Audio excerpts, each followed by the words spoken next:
fitiavana lalao mety dia mbola ao ampitoninao amintsika rehetra taminy fahasoavana sy ny fiadanana avy amin'Andriamanitra ray sy Jesosy Kristy tompontsika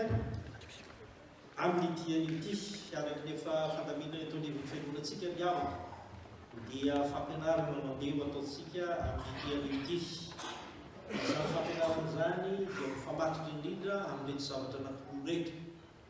Voalohany indrindra eo aloha ny lohahevitra mandehantsika eto anivon'ny FJKM manao hoe mianoha ny tenin'ny tompo, ary eo ihany koa ny fandaminana izay efa nifanaovantsika rehetra ka amin'ny dian'ity no antsoina hoe alahadin'ny baiboly, izany hoe iombonantsika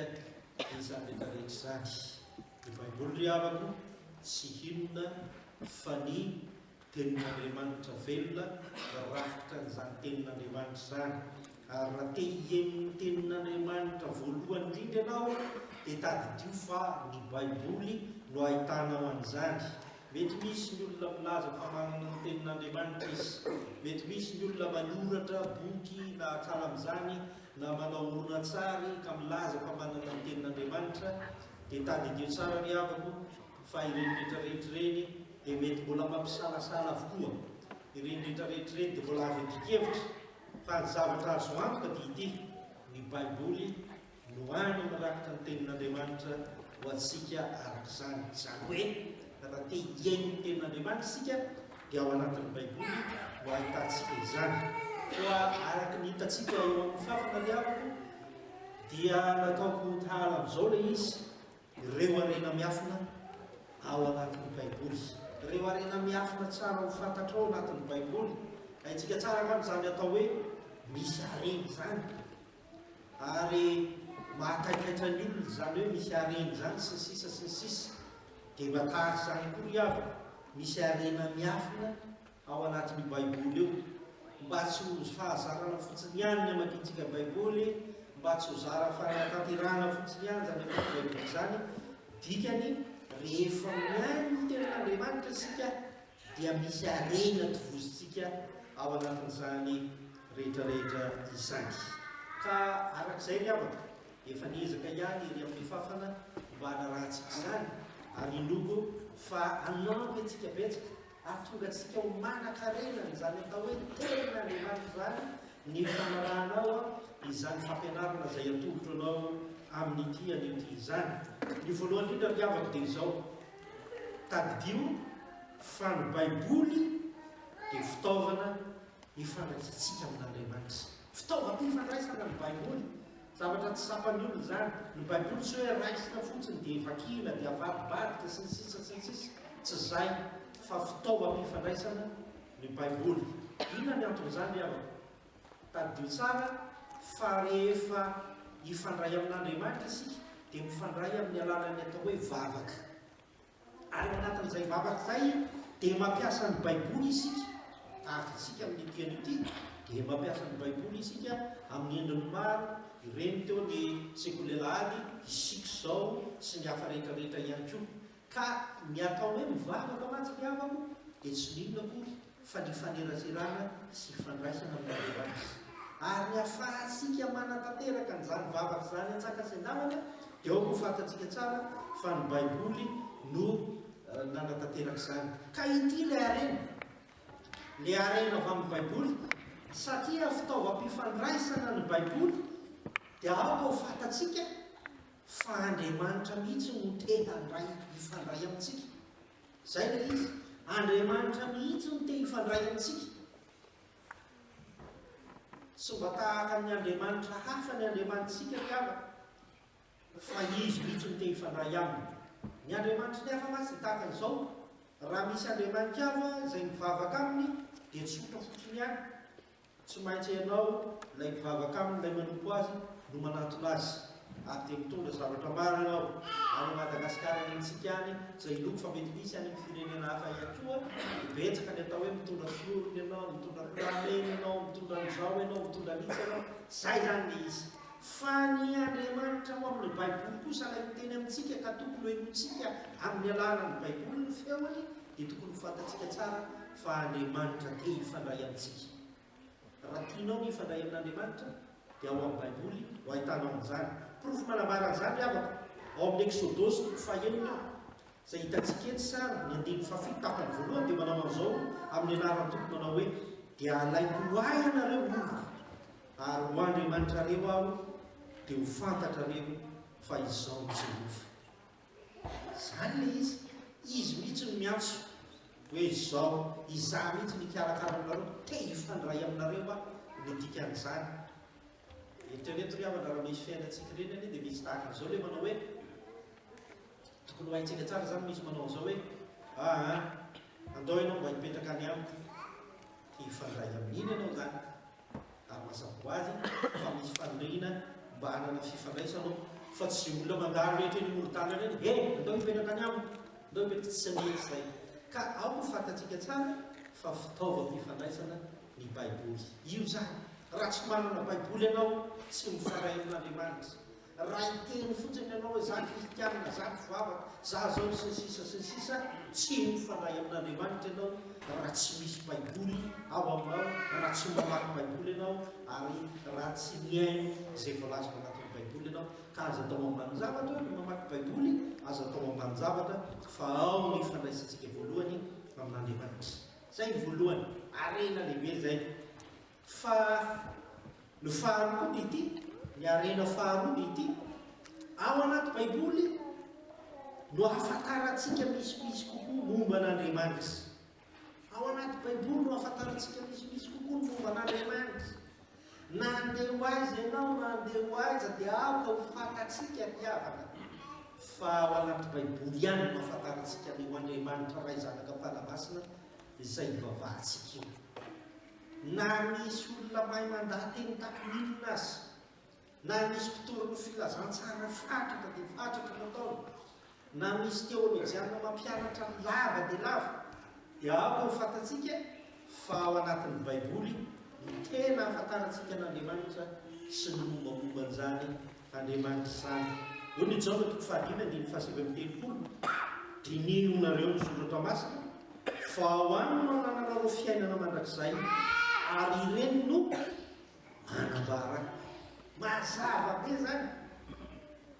tena taritiny tompo mihitsika. Dinihonareo ny soratra masina. Le hoe mandika soratra masina tsy hoe midikidika ny soratra masina fotsiny na zay olona daly eo anao, fa tena mamaky ny dikan'izany, tena hoe dinihana lalina mihitsy. Haitsika tsara angambany le voambolana angambany liavana ny amin'izany dia hoe zany hoe mandinika zany mantsy dia hoe mamadibadika. Tahaka ny hoe nombo mandinika zao ohatra, rehefa avy misakafo izy dia maka aina izy dia eo amin'izay izy mandinika an'iny dikan'izay avadibadiny eo mba ho levitra ny sakafo ka tsy misanatry ny vavoko manampotolentsika amin'io tsy zay. Fa ny zavatra mipetraka eto dia zao tena hoe avadibadiny sara io soratra masina io, dia tena karakarao tsara io, ataovy mihitsy izay atongan'io milevona ao anatinao ao dia mifikitra ao anatinao ao, fa ao any no ahitanareo fiainana ary izy no manambara. Ka raha te hahalala an'Andriamanitra isika, te hahafantatra an'Andriamanitra isika, dia tokony ho fantatsika tsara fa tsy maintsy ao anatin'ny baiboly no ahafantarantsika izany Andriamanitra izay ivavahantsika izany. Mampalahelo ny havako dia izao, indraindray misy olona anontaniana, indraindray misy olona anontaniana, ianareo hoe kristiana? Kristiana izay. Dia rehefa avy eo manatona azy indray le manontany azy ihany le olona, ary iza ny Andriamanitra ivavahanareo? Andriamanitra ray ny Jesosy Kristy tompo, zany ny ivavahanay. Fa rehefa mandeha ny fanontaniana fahatelo, mba izarina le Andriamanitra ray ny Jesosy Kristy tompo. Na ny vahatelo meny le kristianina satria tsy mandinika ny baiboly izy, tsy mieritreritra ny baiboly izy, na ny vahatelo meny dia tahaka ny hoe ianao koa be fanontaniana fa mandehana na mieritreritra izy alao mbola anontany amin'ny pasteranay. Ry havaka malalo amin'ny tompo, raha misy manontany ianao iza marina ny Andriamanitra ivavahanao, dia manakambara ianao rehefa mamaky sy mamadibadika ny baiboly io ka mandinika azy mieritreritra ny amin'izay voalazana. Zay ny arena faharoa. Fa ity arena fahatelo izay mety sy mieritreretitsika. Ao anatin'ny baiboly io dia pirofo-pitiavan'ny tompo hanambarany tompo ny pirofitiavana antsika. Ao ny tompo manao ny déclaration d'amourny amin'ny saminao ao anatin'io baiboly io, tsisy afa-tsy zay. Zany rehetrarehetra zany avana metsika mahatsara fa eran-tany moa zao efa malaza indrindra miderinandro ty ny fetin'ny fakaty. Aty olona izy totra hoe fetin'ny fianakaviana soratsika zany fa mahafinaritra zany rehetrarehetra zany. Fa aoka ho fantatrao fa ao anatin'ny baiboly io ny tompo Andriamanitra dia milaza mihitsy fa na inona fahotanao, na inona dalanao, na inona fatra ny fononao, na inona fahaizanao, na inona zavatra iainanao, ny arenanao sy sisa dia tiany ianao. Zao liavana ny zavatra tokony ho fantatsika, ny baiboly dia fanomezana ho antsika. Tsy azotsika lavana zay, fanomezana nomen'Andriamanitra ho antsika ny baiboly. Dia miresaka an'izany atao hoe pirofitiavana zany dia misy zavatra zavaiko aminao kely ty. Tadio fa iza nomena fanomezana? Ny olo tiana nomena fanomezana. Sa tsy zay? Ny olo tiana nomena fanomezana. Matetika dia nomena fanomezana ny olo tiana. Ary ianao matoa ianao mandray ny fanomezana izay omeny, dia tsy misy hoe raisy fadala tompo, fa mba tia koa ianao zay ny dikan'izay. Ka raha mandray tenin'Andriamanitra sika dia tokony fantatsika tsara fa omena ny fanomezan-jany tsika. Dia ny zavatra ny hita matetika ny havana dia izao, rehefa omena fanomezana, mena cadeau ny olona anankiray, dia mailaka erytsika hijery izay ao anatiny. Sa tsy zay? Mailaka erytsika hijery izay ao anatiny. Ary tena sarotiny mihitsy sika miaro azy ao anatin'izany rehetrarehetra zany. Tena mataovy tahaka an'izany koa ny baiboly. Fanomen'Andriamanitra mahay-pona antsika io satria tiany isika. Ary matoa io nomeny antsika dia tiany isika. Ary nahavaliana ao anatin'izy dia tsotra fotsiny ihany. Tsisy miteny mety hoe tsy misy olombelona miteny Andriamanitra zany tianao ka omey baiboly raha tiary ianao dia omey baiboly. Fa Andriamanitra taloha amin'ny itiavantsika azy dia efa tiantsika izy. Ny dikan'izany efa nomeny antsika ny baiboly. Ary dia ny baiboly mantsy liavana raha izao raha haintsika tsara dia izao mirakitra ny momba ny Jesosy Kristy. Ilay fampanantenana nan'Andriamanitra amin'ny fitiavana amin'izao tontolo izao mifototra amin'izay ny baiboly. Ny testamenta taloha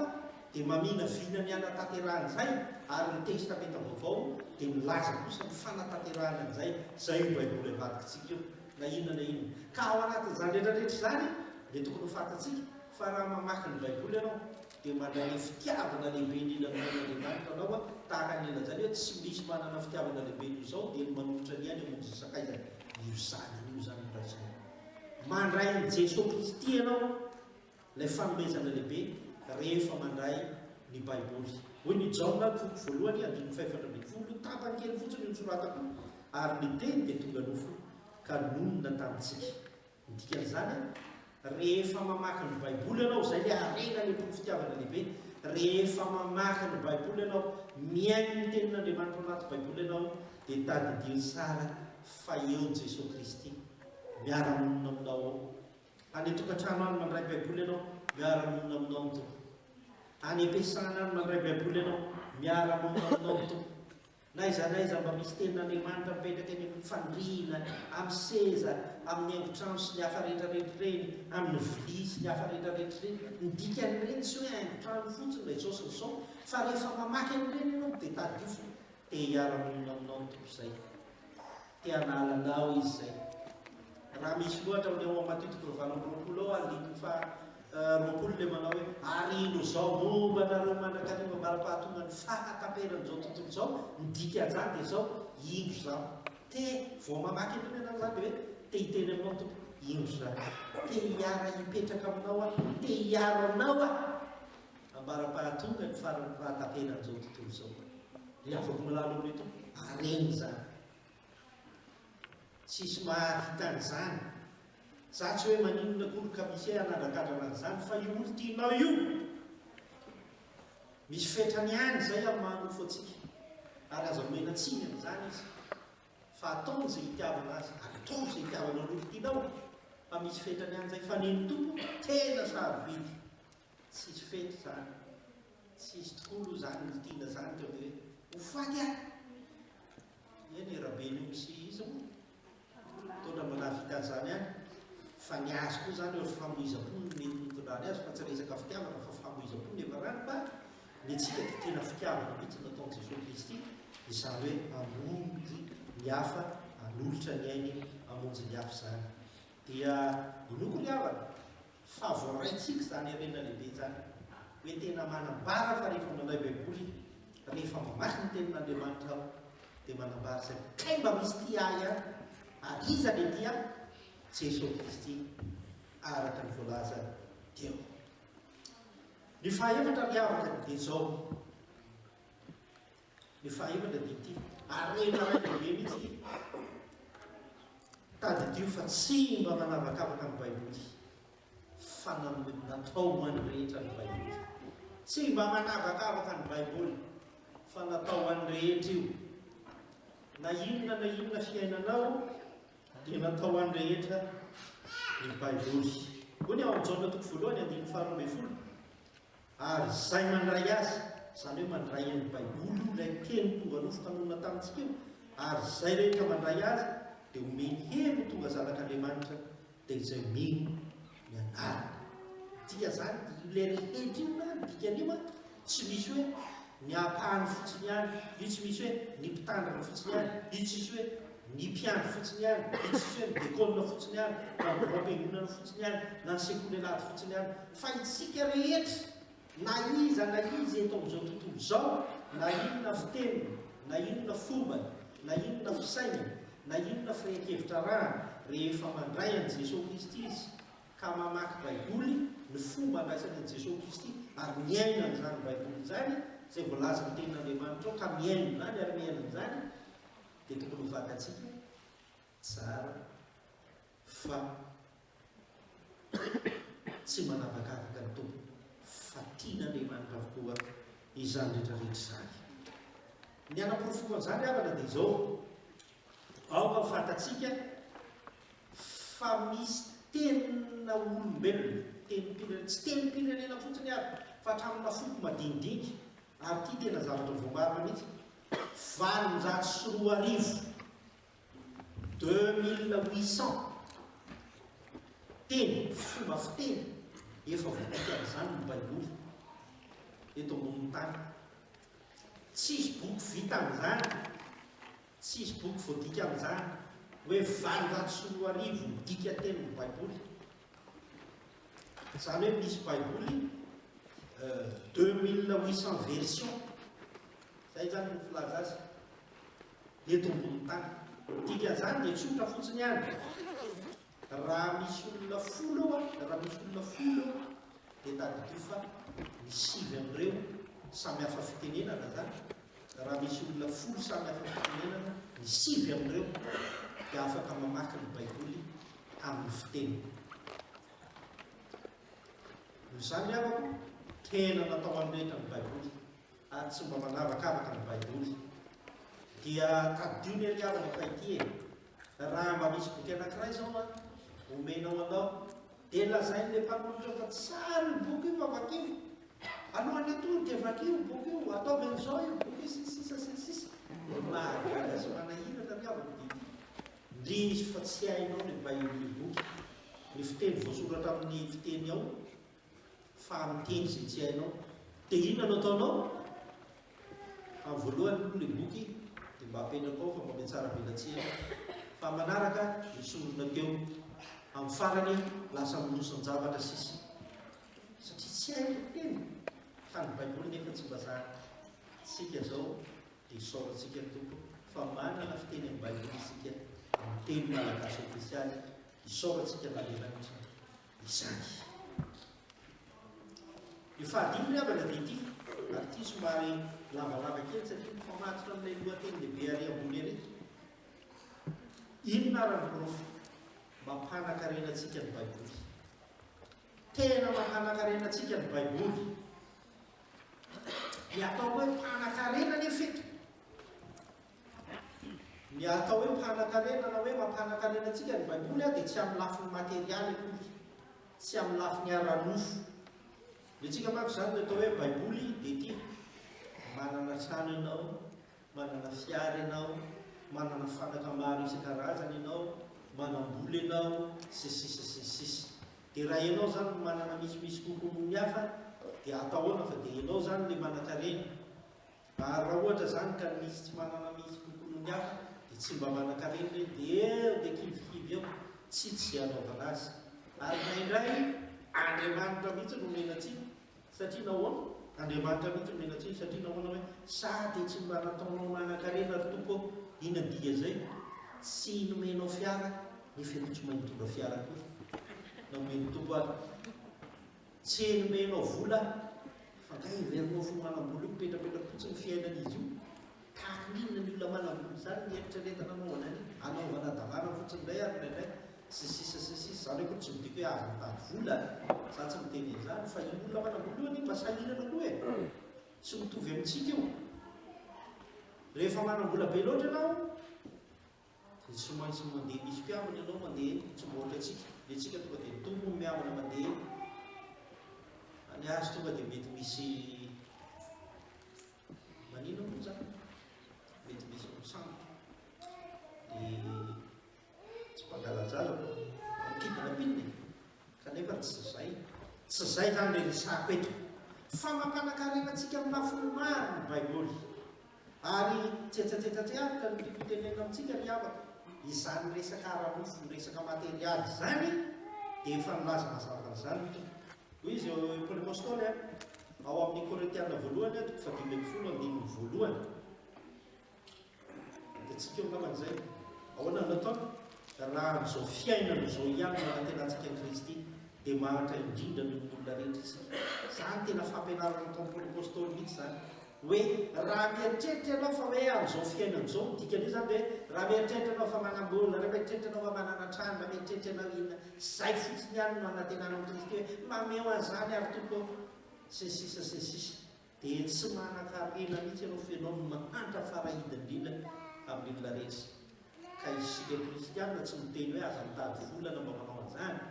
fa ny antsika apetraka am-pelantanan'Andriamanitra fa izorontsika vavolombelona koa fa avy amin'Andriamanitra ireny rehetrarehetra ireny fa misy arena hafa ankoatran'ireny izay omeny tompo antsika. Ny tompo rahateo dia efa niteny antsika ao amin'ny Luka 12:1-12 manao hoe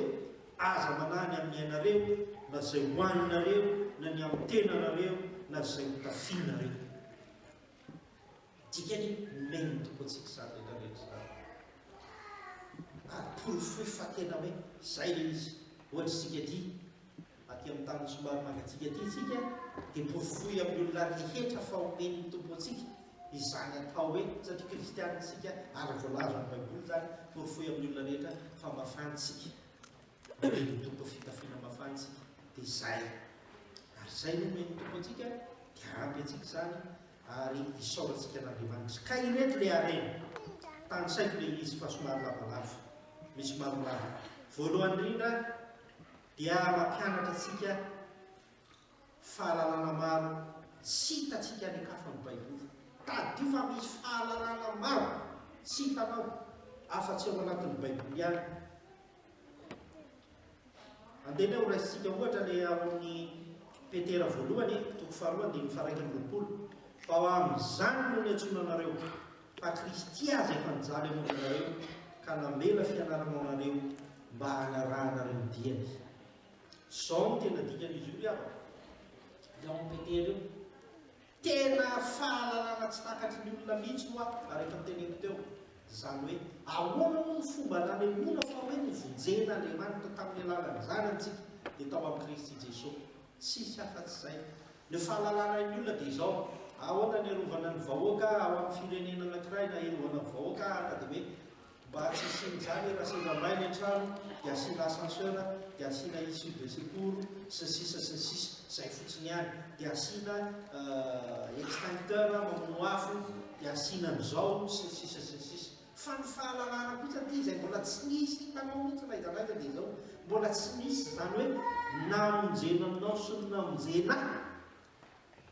dia hoe natolony ny zanany anankiray ho vonoa zanany tokana vonoana mba ho famonjenantsika fahalalana tsaintsika zany ary samy manontany tena fa tsy mbola misy zany mety misy olona mahavita ny zanany nosorona zay tsy tokony ataoko kristianina tsony zany satria efa vita ny Jesosy Kristy zany ilay mandeha teo amin'ny hazo-pijalena ary mbola misy mieritreritra manao sorona amin'izany misy mantsy zany le olona tena mbola mieritreritra amin'izay sady tena mpizary tena anao an'izao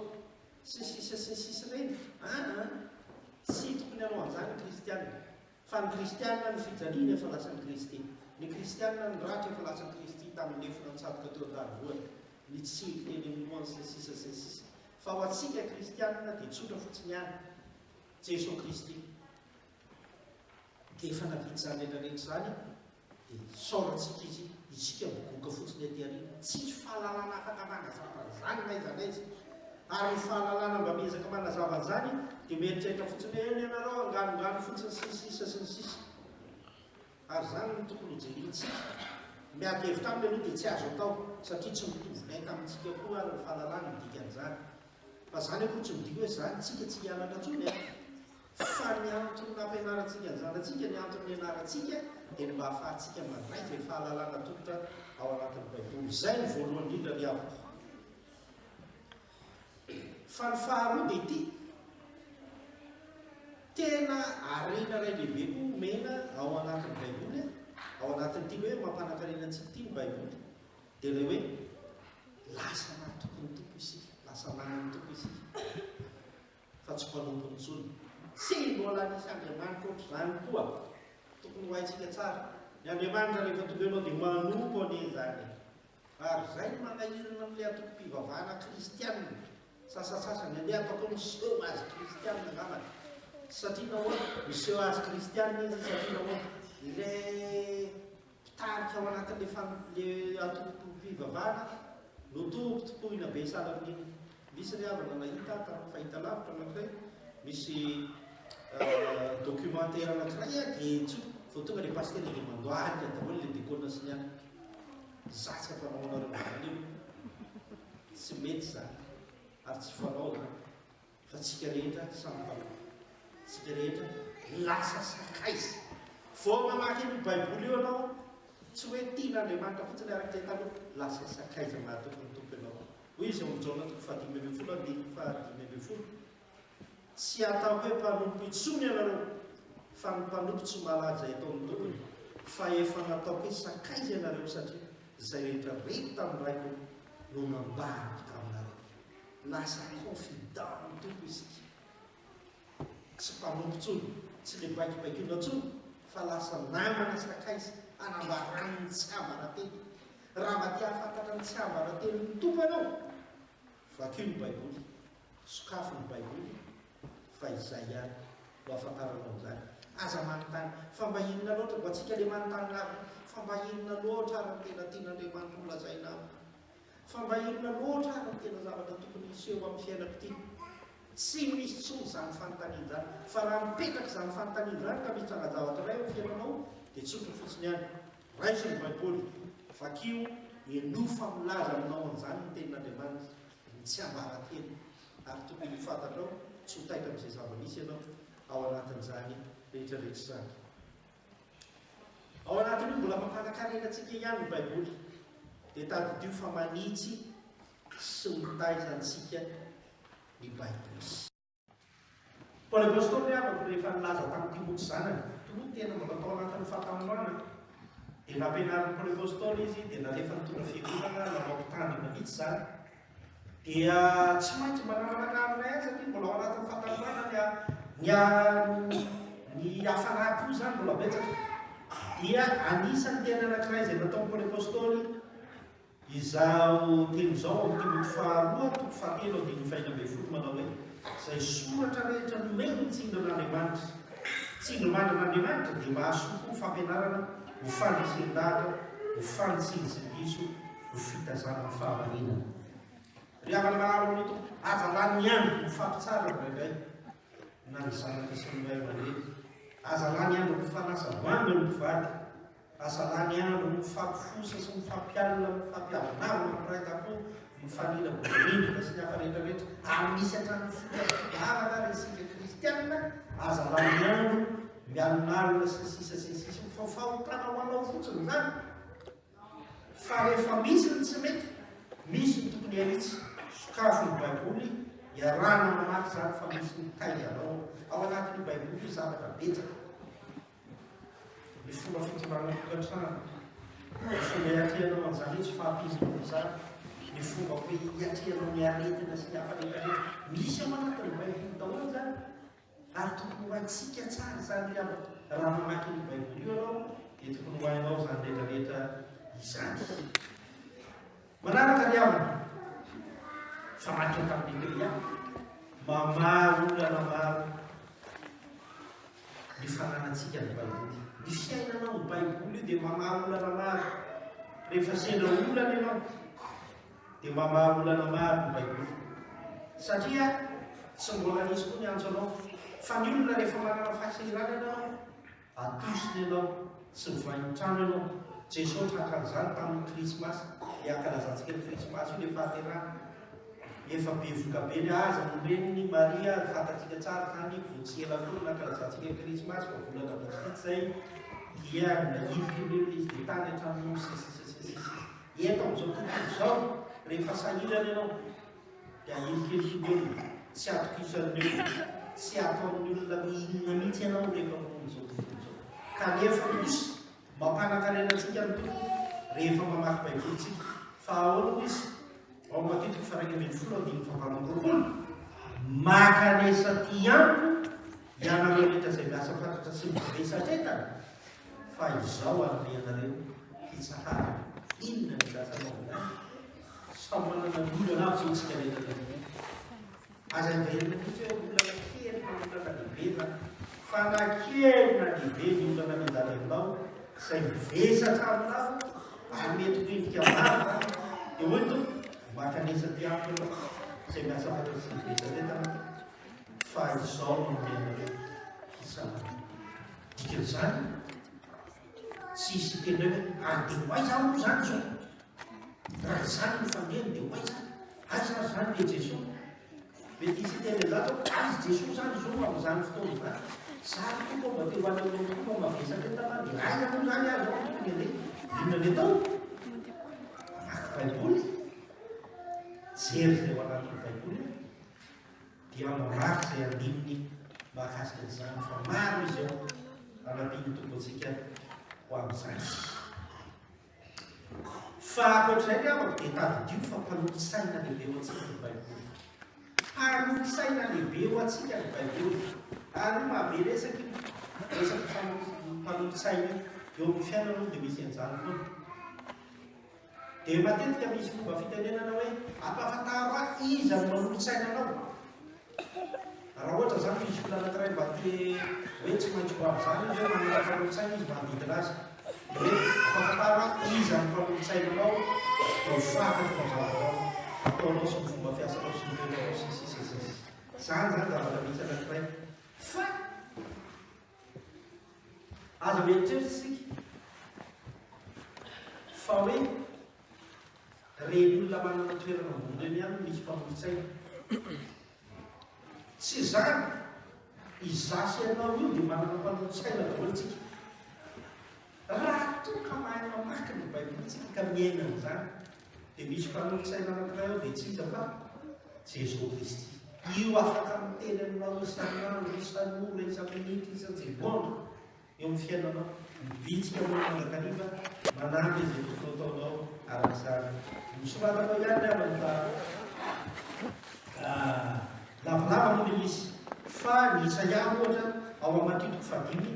ka hatramin'ny toko fahafito mantsy ilay toroteny Jesosy Kristy tao teny ohatra dia karazana fanoratsaina ao antsika daholo zany hoe tahaka an'izao rehefa mivavaka tahaka an'izao le zahoana fahasambarana tahaka an'izao le zao sisisisisisy rehefa mba manam-potoanareo ary manam-pahy efitra mba mamaky baiboly manombo zao mbola misy fotoana maka ny anolonantsika hoe ahoana sy mba mamaky baiboly dia tokony ho fantatsika tsara fa ao matitoko fadimy andiny fahafito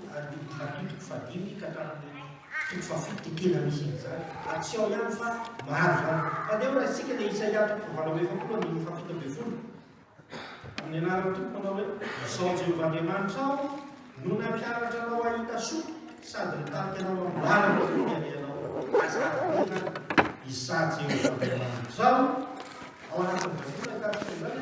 sady Andriamanitra ao dia nampianatra anao mianto mpampianarana anao dia mba hitasoa ianao ary indrindra dia izako mba te hitarika ny lalanao mba ho amin'ny lalana tokony aleanao io zany mba tsy mijery ianao mba tsy solamana ianao mba tsy mivosolalana ianao tsara le zany aby fa zany teny ianareo fa tsara zany nataon'ilay mpanolotsaina tsika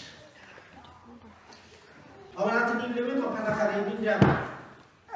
dia tsaroko fa manova ny fiainantsika ihany koa ho amin'ny tsaratsara ny baiboly manova ny fiainantsika ho amin'ny tsaratsara ny baiboly iza tsy mba mandidy zany hoe manana fiainana tsaratsara zany fomba miobelona le zany na izaho zao na ianao mba manina mba hanana fiainana tsaratsara anefantsika mianatra ny zanatsika tokony hanana fiainana tsaratsara mikikana zany fa tsy hoe inona koa ataotsika sosializaty zany tokony hanana fiainana tsaratsara no tena dikan'izany rehetrarehetra zany manova ny fiainantsika ho amin'ny tsara ny baiboly tsy mba kika hoe ny Hebreo toko fahaefatra andimy faharoa ambin'ny folo tsy mba kika hoe ny Hebreo toko fahaefatra andimy faharoa ambin'ny folo fa didimo tsara fa ao anatin'ny Hebreo toko fahaefatra andimy faharoa ambin'ny folo ino fotsy makina zany atao makitsika fa tsy makina zany sao le voalazan'ny Hebreo toko fahaefatra andimy faharoa ambin'ny folo fa velona sy mahery ny tenan'Andriamanitra ka maranitra ny sabatra olena ka manindona hatramin'ny fampisarahana ny aina sy ny fanahary ny tombona sy ny tsoka ka mba mamantatra ny eritreritra sy ny saina fo dikan'izany le tenan'Andriamanitra vakinao hoe tena midika ny anatinao rehetrarehetra any dia hoe maranitra no sabatra olena izy zany hoe sabatra maranitra ny ato maranitra ny ato fa tsy ohatra ny antsy reny hoe miaton'ny milany ihany azo tazona ihany fa ny aton'ny milany tsy maranitra fa zay dia hoe afaka tafiditra izy manindona tany amin'ny fampisarahana ny aina sy ny fanahy zany hoe mahafantatra ny ainao izy io fiainanao mahafantatra ny fanahinao izy mitonona sy mitondra sy mitsoko zany arina misy mpiterana antsika eto misy mpitsabontsika tsika nanao siansa reo dia mahalala hoe zany mijorono ary rehefa misy aretina sanatria mivava ny mitsoka sy mitonona ho any rehetrarehetra dia tsy afaka mijoro tsara ianao ary tsy afaka manao nynina ianao dia tady ty tsara fa mamantatra ny eritreritra sy misaina fo tafiditra any ny tenan'Andriamanitra tena zava-dehibe ny zany ary tiana zava-dehibe tokoa ny ananantsika n'izany dia rafitinina dia zao manova ny fiainantsika ho amin'ny tsaratsara ny tenan'Andriamanitra satria manampy atsika izay tena afantatra marina ny planin'Andriamanitra izy inona marina moa ny tena tian'Andriamanitra tao amin'ny fiainantsika tenan'Andriamanitra ihany dia familazanao an'izany ary manampy atsika hamantatra bebe koa iza marina koa isika iza marina zaty dia iza marina ianao ianareo hoe avana tsy efa manisy fotoana indraindray dia izamo ny zany dia mba misy tonga zay da indrindra rehefa miandro sakafo atoandro no namoana iny ianao dia ary mba iza marina koa zaty zany dia ahoana moa na tsy hoe raha zafina koto tsy adany ianao rehefa manao zay fa manontany teny kanefa rehefa manontany teny ianao dia tadio fa azalany andro eo fa sao dia toranao azy eo fa raisiny vototo dia ho fantatra marina hoe ay zany zao fiainako mila hitsiko zany zao mipetriko mila hitsiko zany zao fomba fisainako tsy dia mety zany sisa araka izay ity fahaenina isika misy arena fahaenina diavana arena lehibe anankiray akoatrany hoe mampitanaka arenatsika ny baiboly tao amin'ny fahadimy dia taditio fa mitondra voka-tsoa amin'ny fiainantsika koa ny baiboly inona ny tombotsoa ho atsika rehefa mamaky baiboly tsika inona ny tombotsoa azy maro ny tombotsoa iaby fa zava-dehibe no menitoka atsika ao anatin'izany rety fotsiny tano saika voalohany indrindra manome fifaliana sy firavoravoana ho amin'ny fiainantsika ny baiboly rehefa aveo zao ho avy ny fotoana hiasa ny mpianatra anao asa famaheretsana zany tombotsoa tsy hitatsika any amin'ny hafa zany tsisy olona anao an'izany any toeram-piasanao, tsisy olona anao an'izany any toeran-kafa, fa eto no azahoanao an'izany. Aty amin'ny famakiana baiboly ny azahoanao an'izany, ananantsika filipamoana levantreny, anatanteraka an'izany asa lehibe izany, mba hananantsika firavavona sy fifaliana. Ka zava-teniko aminareo matetika dia rehefa avy raha ohatra ka hoe avy manatrika an'izao asa fampahiretina moa io antsika rehetra fa misy fotsiny hoe mba manino ny ametrahan-tanana zany fa asa sy fampahirezana daholo zany misy fametrahan-tanana ao anatiny ary misy fampahirezana antsika misy tsinona zany ny sasany. Ka izao tsy mety loatra le hoe avy manatrika asa fampahirezana dia eo dia mitomany eo sy minina eo ohatra ny tsy mba nampahirezana ianao. Misy fotoana zany avy manatrika asa fampahirezana dia eo dia izy miresy izy anytantena ihany fa le mpiadrana ndray hoe kitry fakatsy fampahirezana manome olona zao dia tompo mihitsy mety manontany fahaona koa ary izy zany vo fanampahirezana nametrahana mbola mitomany boribory ihany tsy etsy ndray moa ny iverina kely ndray finam-pianay teny fa mbola tsy ampy dôzy sanakely tsy zay fa tsy mety zany fa io zany izy ny olona mivavaka ny olona mamaky baiboly dia manana fifaliana sy fahavavana. Ny olona mamaky baiboly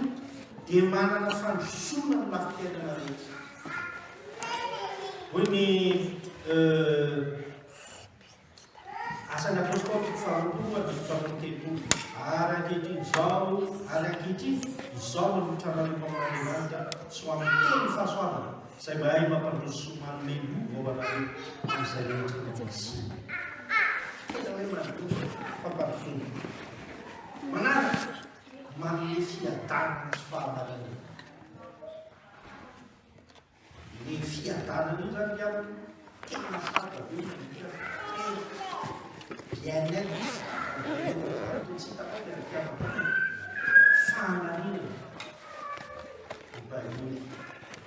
hoy ny Isaia enganekaiany didika anao dia tonga tahaka ny olona ny fiadanana ary tahaka ny ondana ny masina ny fahamarana. Zava-dehibe zany izy tsika tsy mba maniry hiadana, izy tsika tsy mba maniry ary marina ary ndraindray ary ny marina mba diso dia forsentsika fotsiny mba ho marina ara-piaitsika fa eto ny solotramasina dia manome zany. Manaraka manome fiainana mari-toerana stable ny tenin'Andriamanitra manome fiainana mari-toerana ho anao. Ndraindray ny fiainana ohatra tsy dia mety mihitsy zany ohatra mizozona ny folo ohatra tsy hainy mihitsy ny foana be hafahafa tadio fa ny fanontaniana rehefa misy zay sao dia tsy mba hafon'Andriamanitra ianao, sao dia tokony hamaky baiboly ianao sy ny hafa ao anatin'izany. Hoy ny Salamo enina ambin'ny folo andiny fahavalo sy fahasivy ataoko ao anatrehako mandrakariva ny tompo fa eo ankavany fotsika dia tsy hangozozo aho. Izy zany hoe mba ho stable tsara mba tsy hangozozo zao izany ny fanino fo sy raha vaovao fanahiko eniko fopazapetra tsy manana ihany mba stable tsara ny fiainako dia ataoko ao anatrehako mandrakariva ny tompo miainy feo izy. Manaraka fambiazana sy fanambinana ihany koa ny zavatra atao. Izy tsika tsy mba maniry ary mahomba ny zavatra ataotsika mba mambino tsika ny zavatra zay ataotsika. Dia hoe misosoara voalohany ny fahavalo ka tsy hiala ny vavanao ity lalàna ity fa sainsainao manao lalàna hitandemanao anao araka zay rehetra voasoratra eo amin'izany dia alavirany lalana ianao sady ambino. Israely zany hitanao raha tianareo no tafiditra ny tanàna dia ataovy eo ambavanao mandrakariva aza miala ny vavanao tokony lalàna tamin'izany fotoana izany no baiboly teny ny zanak'Israely aby. Ka raha tianao no tafiditra amin'ny fianarana tianao mba zanatsika ireny zany mahatonga zanatsika ampianary sekolelahy fa aza eritreretina fotsiny any ny any ampianarana efa tanàna be fa anao moa sekolelahy dipetrapetraka any ny any ampianarana tena zava-dehibe mihitsy fa anao sekolelahy tsy anina zany fa tsy misy non diso zany fa ny zavatra tokony fantatsika dia tsotra misaora tompo ianao fa manana fotoana ampianarana ny zanatsika taokoa hoe ny zanatsika reny mamaky baiboly amin'ny asa mandraranao io aza manina fotsiny any ny asa dia metsy zatsy vita tsy vita bavaka zany ohatra tsika zany anao mihitsy anao fa miasa marabe tsia fa mifanolotra amin'izay planina Andriamanitra aminao zany fa sady miasa ianao no miaino ny tenin'Andriamanitra ara sady miasa ianao manao zava-dehibe ny tenin'Andriamanitra ny fiainanao dia ahita fahombiaza amin'ny fanadinana izay zavatra ataonao mihitsy. Ao amin'ny farany havana amin'izay tombotsoa mety ho avisika fa mbola maro izy dia tadidio tsara fa izay mamaky ny tenin'Andriamanitra omena Andriamanitra fahavalona izy sika tsy mivavaka ary rehefa mivavaka sika dia mazava ho azy fa tokony mba hahavalobavaka ny antony mivavahana fa tsy hoe miondrika nanankiray dia mba miondrika fotsiny koa tsy zany fa rehefa mivavaka ianao dia mba tianao ny hahavalobavaka ka raha tianao ny hahavalobavaka dia hoy Jaona 4:25 tenin'Andriamanitra zany ary tokony hoeninao ao anatin'ny Baiboly ahitana an'izany raha miray ihany ianareo ka mitoetra ao anatinareo ny teniko dia angatao izay tianareo na inona na inona fa ho tonga aminareo soka be zany ao tsisy hoe raha tianareo na azo valobavaka dia mba mametra kely raha tianareo na azo valobavaka izao atao tsia tsisy an'izany fa ahoana ny atao raha tianareo zay atao zay tianareo na inona na inona fa tonga aminareo zany raha miray ianareo ka mitoetra ao anatinareo ny teny dikan'ilay toetra ny teny vakina iainana minona akatoavina mijorona vavomety tsisy an'izay fafito riava alohan'ny fady tadidio fa akoatran'ireo mahampamory saina mitondra vokatsy dia tiako mba apetraka ny hoe ny Baiboly dia mitaradaranatsika Baiboly dia mitaradaranatsika eto tsy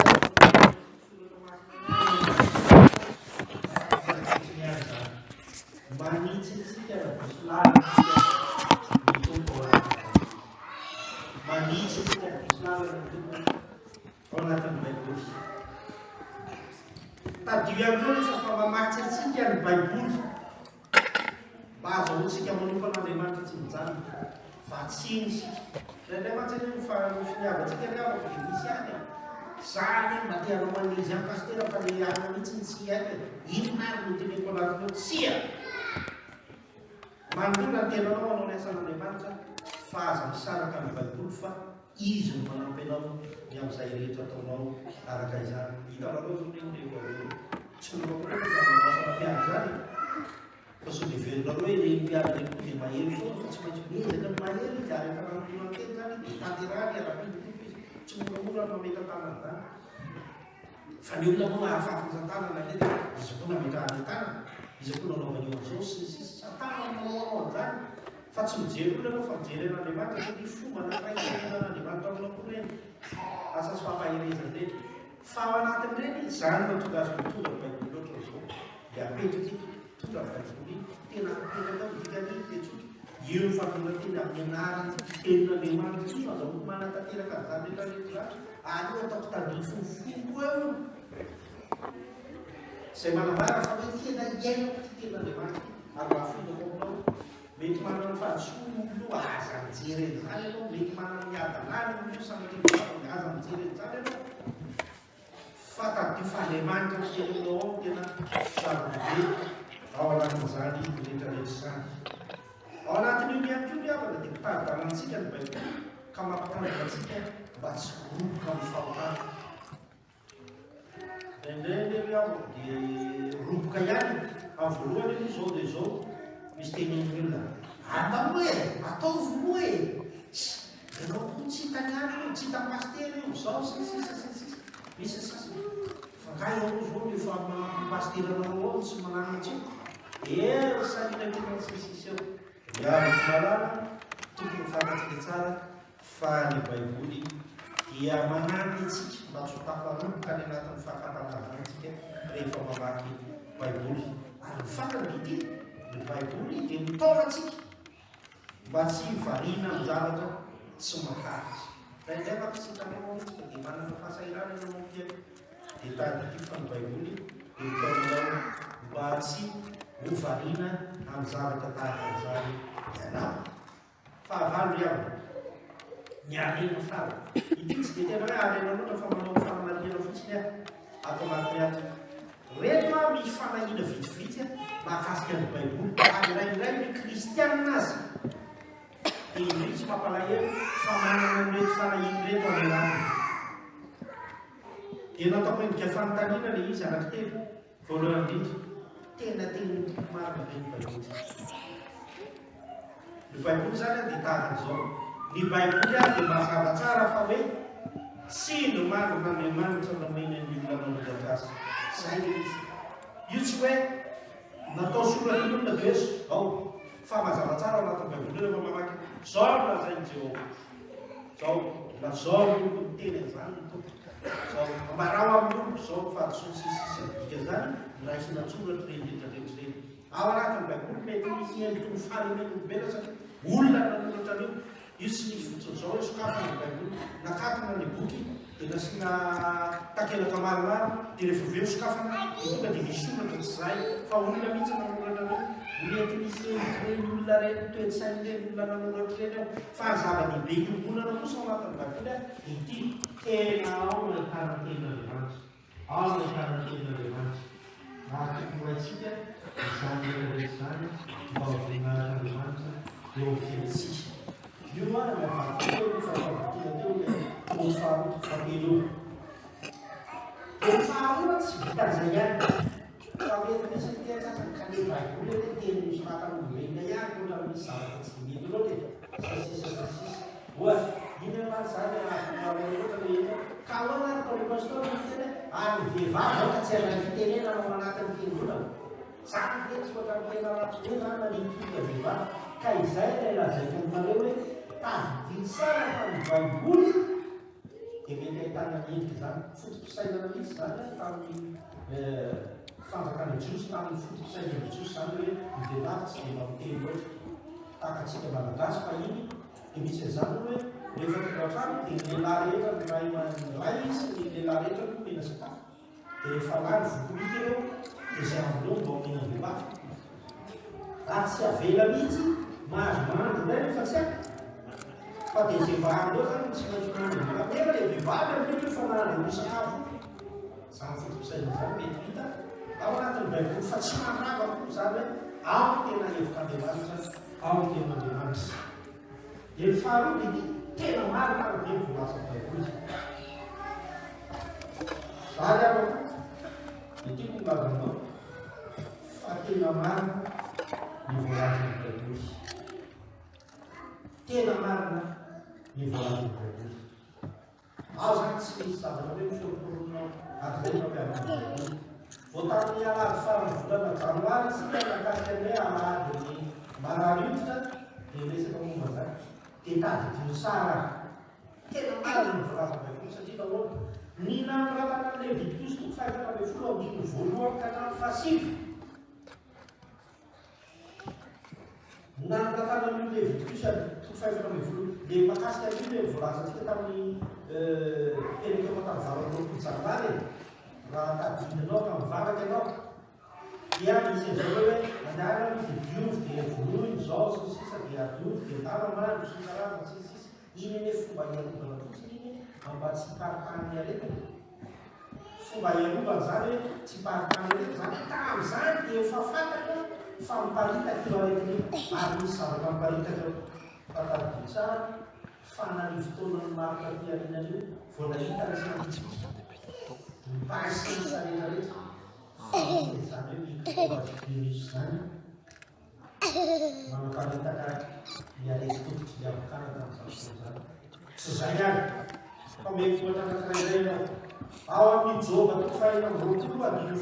jereo rehefa manetrana ianao. Zay ary fotoana rehefa tany amin'ny tany efa tao amin'ny Joba ary fotoana tia rehetra vao tsy mahita ny paraisiansa boribory ny tany. Hoe miankina ambony ny zavatra tsy misy ny tany. Joba efa nafantatra izany efa voasoriny tao anatin'izany. Fa ty ariana vao misy paraisiansa indray manao hoe miankina ambony ny tany eo hoe tsy misy ny tany. Ary farany dia raha vakinao tsara ao amin'ny Isaia 5:20 ao amin'ny Isaia 5:20 dia izao ao rehefa milaza hoe vorodorony tany nona manazaka kely ianareo Isaia 5:5 dia mahagaga fa na ny fotoana ny tiariana io vao misy milaza indray hoe vorodorony tany nefa tamin'izany dia sakisy fitazana fa vorodorony tany Isaia 5:5 ohatra ny afafy izao kanefa dia tena maditra ianao voavolana Isaia zao izy no mipetraka miavakavaka ambony tany ary ny tony ety dia tahaka ny valala izy no mamelona marina tahaka ny lamba karalafa ary nanenjana tahaka ny vary fitoerana fakantsara hoe ahitana tsara fa rehefa biby ianao aokazany ny valala dia misy zavatra kararana io zany hoe voalina mitindona zay ao anatiny tahaka ny voalina ozy izy dia eo tsika olombelona tahaka ny valala kely mifikifikotra eo ka rehefa mifikitra eo ny valala na odikodinao na inona na inona reny dia tadidi tsara fa tsy mienjena mihitsy zany izy laza ny Isaia zany izy mifanalala tsara hoe zao fa matetika matsy enjeny mety satria dia mahita tsara koa etany boribory eo namoa zay tsy mijena namoa zay sasisa kely boribory ny tany ary boribory efa laza zany lelo fahatelo mbola fanahina anankiray koty azo fa zay volazany boribory ny filazana sy fiatreranao fa tsy mitateraka zay volazany boribory dia mampanahinaandriamanitra dia olo no lerety fatelo ambinifolo andimy kasivy Andriamanitra tsy mba olona tanday fa zanak'olombelona tany no efa milaza va izy ka tsy efeny na efa miteny va izy ka tsy mitovy zany hoe rehefa miteny Andriamanitra tanterahany zany Andriamanitra ntsikefa dia fampianatra tanterahany fanahina io efa mitsika tsy zao manatanteraky zany fotsiny eo mbasytatanaandriamanitra dia hoy ny apôstôly izay namantenany Andriamanitra dia tsy mahay mandray atsy ny folo fahatelo voalohany andiny fahatelo zany hoe Andriamanitra rehefa miteny rehefa mamaky ny baiboly eo ka mifahavolosolo tsy maintsy tanteraka tokony fantatsika izany rehefa rehetra zany tsy misoratana hoe avy fampatongavana aloha mba hiaino rehetra famarana fakio ny baiboly manombotra izao mahazo toa mamaky baiboly fa ataovy ao an-tsaina fotsiny atao an-tsaina fotsiny voalohany mba dikely ty zavatra ty mahafinaritra eny mahitatsika hoe manana baiboly any isaka tsara zany manana baiboly fa mba hitreretika sa hoe mpiry isanandro ianao mba mamaky zay zany mino afa manana baiboly dolo tsika na amin'ny endriny maro samihafa na amina telefôna sy ny tablety sy ny karazana manana baiboly taratasy mihitsy sika ambatao zava-dehibe koa hoe mba impiry koa no mamaky azy ao anatin'ny ray ihany fa eo dia efa tsy mitovy ny hevitra rehefa hoe famakina fa ny baiboly aloha dia hoe manana raha zaza mitenyana tsakato olo tanana izay manana baiboly ary amin'ny endriny hafa dia manaka-tanany dolo tsika fa rehefa miteny ray ahy ajaroany eo tananareo ka miteny aho hoe iza no mamaky ny baiboly isanandro dia tsy maintsy mba misy mitsotsoky tekenynao zay aloha zany tokony ho haitsika